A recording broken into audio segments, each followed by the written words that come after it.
হয়তো কোনো একটা টাকা প্রয়োজন, আমি খুব নরমালি আমাদের কিছু টেকনিক সেগুলো জাস্ট নরমালি ইউজ করেছি এবং সেগুলো যে কোথা থেকে মানে ইউনিভার্স আমাকে নিজের থেকে মনে হচ্ছে সেটা পাঠিয়ে দিয়েছে। এই একমাত্র হচ্ছে এখানে থেকেই সম্ভব। বলতে এটুকু বলতে চাই যে এটা যে কিভাবে হতে পারে, মানে এটার প্রুফ আমি নিজে আমার লাইফ এক্সপেরিয়েন্স দিয়ে আমি বুঝতে পেরেছি। প্রচুর কিছু অ্যাচিভমেন্ট দেখেছি, স্পেশালি অফ মানি ম্যানিফেস্টেশন। নাম ওশানি সাহা, আমি জলপাইগুড়ি থেকে বলছি। আমি একদিন হঠাৎ করেই কোইন্সিডেন্টালি এফবিতে কৌশিক স্যারের এই পোস্টটা দেখি। হ্যাঁ, সেটা দেখেই আমার কোইন্সিডেন্টালি হঠাৎ করে এখানটাতে আসা, হ্যাঁ, এবং এই প্ল্যাটফর্মটা পর্যন্ত পৌঁছানো। তো লাইফে যদি মিরাকেল কিছু দেখা যায়, তো সেটা পুরোপুরিভাবেই একমাত্র হচ্ছে এখানে থেকেই সম্ভব, এটা আমার বিশ্বাস। এবং আমি সকলকে এটুকু বলতে চাই যে এটা যে কিভাবে হতে পারে, মানে এটার প্রুফ আমি নিজে আমার লাইফ এক্সপিরিয়েন্স দিয়ে আমি বুঝতে পেরেছি। বেসিক্যালি আমি যখন ফার্স্ট আসি, তো আমি তখন এসেছিলাম আমার কিছু জবের ব্যাপারে একটুখানি আমি ডিস্টার্ব ছিলাম, সেটা নিয়ে আমি মেনলি এসেছিলাম। তো ক্লাসটা করার পরে আমি ফার্স্ট ওয়েবিনার থেকেই আমি তারপরে জয়েন করি। ওয়েবিনারটা করার পরে দেন আমি ক্লাসে জয়েন করি। তো আমি তারপরে স্যারের কাছ থেকে পার্সোনাল সেশন নিই। পার্সোনাল সেশন নেওয়ার পরে আমি যেদিন পার্সোনাল সেশন নিই তার ঠিক ৩ দিন পরে আমার 2019-এ আমি রেলওয়ের এক্সাম দিয়েছিলাম আরআরবিতে।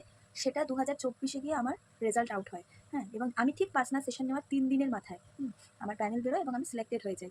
It's the first miracle in my life. And the next point, সেখানে তো পেয়ে গেছি অবশ্যই একটা railway, it's a very good of achievement. সেটা শুধুমাত্র এই ল অফ অ্যাট্রাকশনের হাত ধরে। এবং আমার ফ্যামিলিতেও কিছু ফ্যামিলি রিলেটেড কিছু ইস্যুস ছিল, কিছু প্রবলেম ছিল, সেগুলো আমি পুরোটাই জাস্ট রিকভারি করতে পেরেছিলাম শুধুমাত্র এই ল অফ অ্যাট্রাকশনে আসার পরে। এবং এই ল অফ অ্যাট্রাকশনে থাকার সাথে সাথে আমি নিজের লাইফে প্রচুর কিছু অ্যাচিভমেন্ট দেখেছি, স্পেশালি অফ মানি ম্যানিফেস্টেশন। এরকমও হয়েছে যে আমার হয়তো কোনো একটা টাকা প্রয়োজন, যেটা আমি ভাবছি যে হ্যাঁ আমার এই টাকাটা প্রয়োজন, আমি খুব নর্মালি আমাদের কিছু টেকনিক সেগুলো জাস্ট নর্মালি ইউজ করেছি এবং সেগুলো যে কোথা থেকে মানে ইউনিভার্স আমাকে নিজের থেকে মনে হচ্ছে সেটা পাঠিয়ে দিয়েছে। তো এখন আমার জীবনটা জাস্ট অন্যরকম হয়ে গেছে। এখন আর নতুন করে মিরাকেল বলে কিচ্ছু নেই। মানে এভরিডে দেখছি, এভরিডে মিরাকেল দেখতে মিরাকেলটা বেশ অভ্যাসে দাঁড়িয়ে গেছে। তো থ্যাংক ইউ সো মাচ স্যারকে, যে আমার জীবনে ওনার এই মানে প্রেজেন্সটা থাকার জন্য আজকে আমি এই জায়গাটাতে আসতে পেরেছি। ইভেন আমি যখন রেলওয়ে ওইটাতে জয়েন করি, আমি ওটা জয়েন করতে গেছিলাম হচ্ছে অগাস্টে, সরি জুলাইতে। তো যখন আমি যাই তারপরে আমি গেছিলাম একটা ক্লারিক্যাল পোস্টের জন্য জয়েন করতে। তো সেখানে গিয়ে সামথিং আমার কিছু ইস্যুস হচ্ছিল।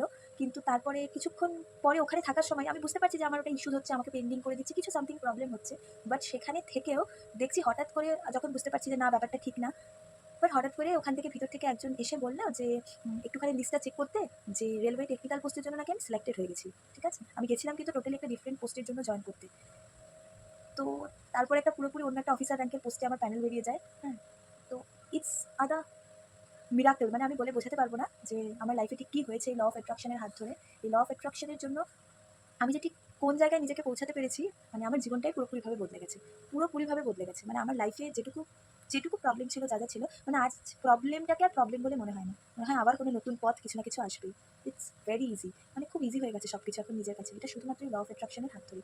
থ্যাংক ইউ সো মাচ ইউনিভার্সকে, thank you God, thank you sir, পুরো সোল ফ্যামিলিকে অসংখ্য ধন্যবাদ।